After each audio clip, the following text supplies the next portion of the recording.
존경하고 사랑하는 우리 구독자 여러분 반갑습니다. 여러분의 천만 라디오 트린다입니다.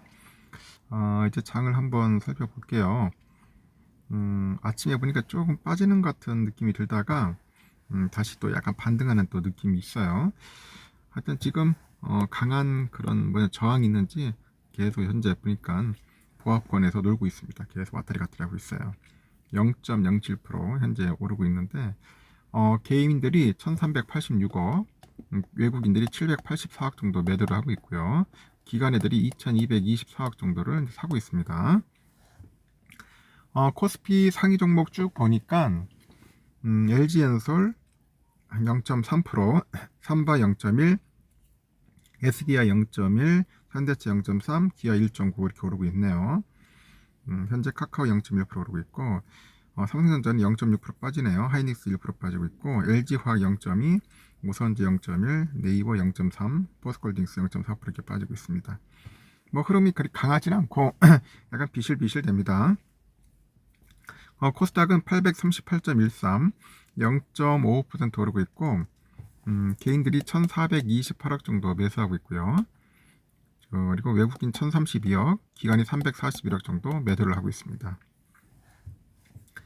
에코프로비엠이 2% 정도 오르고 있고 에코프로 8.5%, 셀트리온스키 0.8, 셀트리온 제약이 0.4, 파라비스 1.0, 오스템 임플란트가 0.05% 정도 오르고 있고 LNF가 0.1%, HLB 1.3, 카카오게임즈 0.6, JYP가 0.78% 정도 현재 빠지고 있습니다.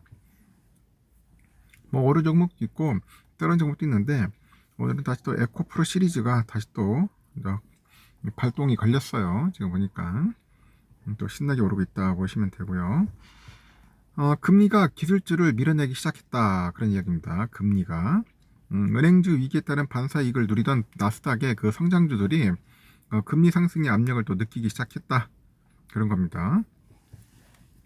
28일 증시에서 기술주 중심의 나스닥 지수가 이틀 연속 소폭 하락을 했는데 다우지수는 전일보다 37.83포인트 하락해서 32,394.25를 기록했고 S&P도 0.16% 내려서 3,971.27, 나스닥도 0.45% 내려서 11,716.08에 마쳤습니다. 정부가 개입한 은행의 위기는 어제에 이어서 다소 잠잠해지는 분위기인데 은행 위기의 원인이 무엇 때문이었는지를 오히려 복귀하는데 집중을 하고 있더라. 그 FED의 부의장이 있어요. 마이클 바, 이름이 마이클 바예요. 이날 청문회 출석해가서 실리콘밸리 은행의 그 뱅크런 규모가 첫날에 420억 달러였고 둘째 날은 1000억 달러에 달했다고 합니다. 이 1000억 달러의 그 뱅크런은 이 은행의 즉각적인 정부 개입과 파산 방지 및 공적 자금 투입을 고민조차 할 수 없게 만든 요인이었다는 거예요. 하지만 이 발언에 이어서 당국이 앞으로 은행들에 대해서 보다 엄격한 규제를 적용하겠다고 밝힌 내용이 알려지다 보니 은행주가 다시 하락을 해서 주식시장 전체에 영향을 미쳤습니다. 여기에 국채시장에서 2년물 금리가 4% 이상으로 다시 솟아오르면서 성장주에 대한 배팅이 급속히 줄어들었습니다. 안전자산의 금리가 솟구치면서 위험자산의 투자에 대해서는 비교 우위가 사라졌기 때문이겠죠. 최근에 2주간 금융권의 위기에도 그 상승했던 기술주들은 금리의 그 압력을 느끼면서 조정받기 시작했다는 평가도 있고 이날 발표된 뉴욕 연준 조사에 따르니까 집값 상승에 대한 기대는 급락을 했지만은 임대료 전망은 여전히 높다.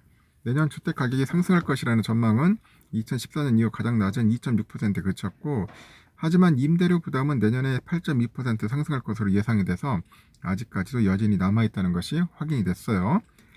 지난달보다는 낮아졌지만은 5년치 성장률 전망인 5%를 상회하기 때문에 주거비 부담이 만만치 않다는 지적도 있습니다.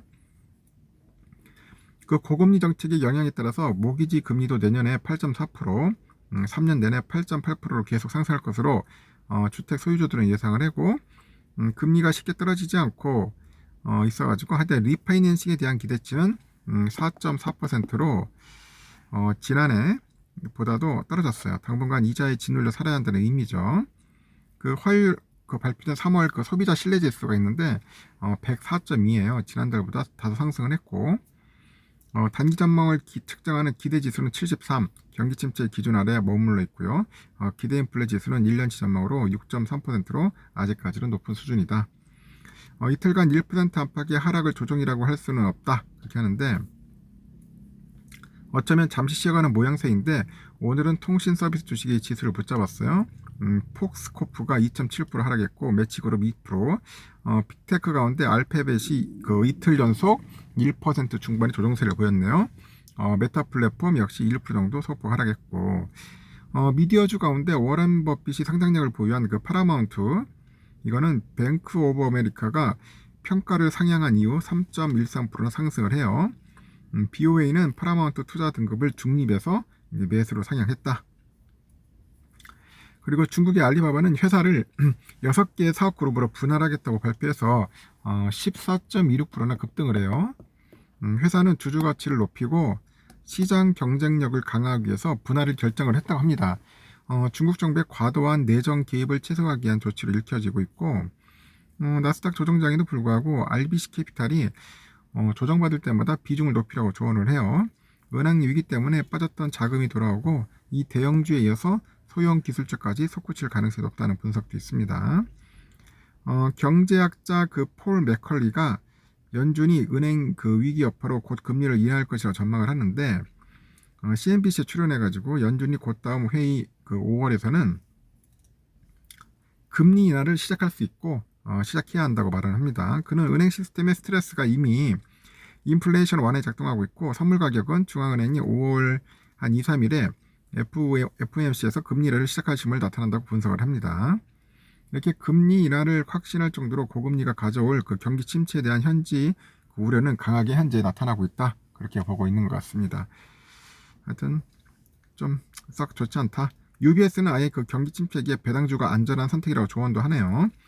주식시장을 아예 떠나지 못하거나 주식을 담고 있지 않으면은 금단 현상을 겪는 이들에게 대한 가이드다. 그 배당주를 많이 보유해라. 뭐 그런 것 같아요. 일단은 이렇고 미국 시장은 우리의 삼성전자는 62,500원에서 왔다리 갔다리 하고 있습니다. 3,400원 정도 빠지고 있어요. 오늘 보니까 우리 외인 오빠들이 굉장히 팔고 있네. 한 100만 주 정도 팔고 있어요. 뭐 배당 필요 없다. 팔고 있는 것 같아요. 우리 개미들하고 기관들이 좀 사고 있는 것 같습니다. 우선주도 뭐 잘 버티고는 있어요. 52,900원. 지금 한 100원 정도 빠지고 있는데 일단 이게 오전에는 조금 이게 빠지다가 오후 되면은 또 상승할 수 있다. 저는 그렇게 봅니다. 외국인들이 조금 팔고 있습니다. 17,000주. 하여튼 오늘은 배당이나 많이 삽시다. 배당 관련된 날이니까 오늘 사야지 배당을 좀 받을 수 있고 내일은 배당 락이에요. 하여튼 참고하셔서 투자에 임하셨으면 좋겠습니다. 일단 여기까지 하겠습니다. 좋은 하루 보내십시오.